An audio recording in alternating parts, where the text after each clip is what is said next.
Tiniyak ngayon ng COMELEC na mahigpit nilang ipatutupad ang alas 5 ng hapon na deadline para sa huling araw ng voters registration ngayong araw para sa 2013 midterm elections. Ayon kay COMELEC Chairman Sixto Brillantes, sinabi nitong maabot ang 50 million na mga registered voters hanggang mamayang alas 5 ng hapon. Kaugnay nito, maaga pa lamang ay maraming mga botante na ang mga nakapila sa mga pangunahing tanggapan ng COMELEC para humabol sa registration. Una nang iginiit ng COMELEC na tanging Korte Suprema lamang ang makakapag-utos kung palalawigin pa ang October 31 deadline ng registration para makaboto.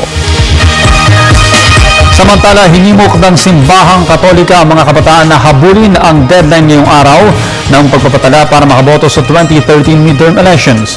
Ayon kay Father Genegundo Garganta, Executive Secretary ng CBCP, Episcopal Commission on Youth, dapat na magkaroon umano ng interes sa mga kabataan sa pagboto at magparehistro na hanggang mamayang hapon.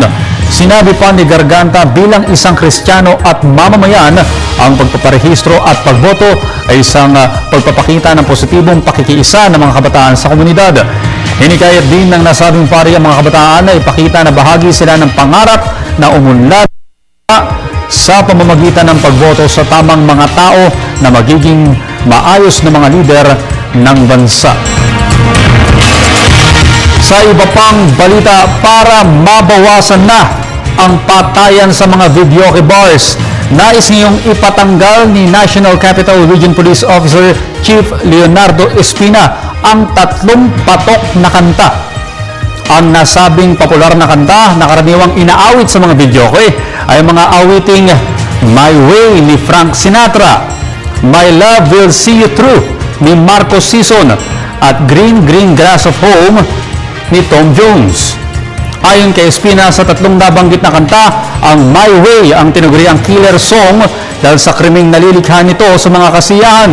Pero sa kabila nito, aminado ang opisyal na mahirap ang gusto niyang mangyari dahil ito ang paboritong kantahin ng mga Pinoy sa videoke. At yan po naman ang aming mga nakalap na balita at impormasyon. Magbabalik ang PTV Newsbreak makalipas isang oras. Ako po si Audrey Goriseta.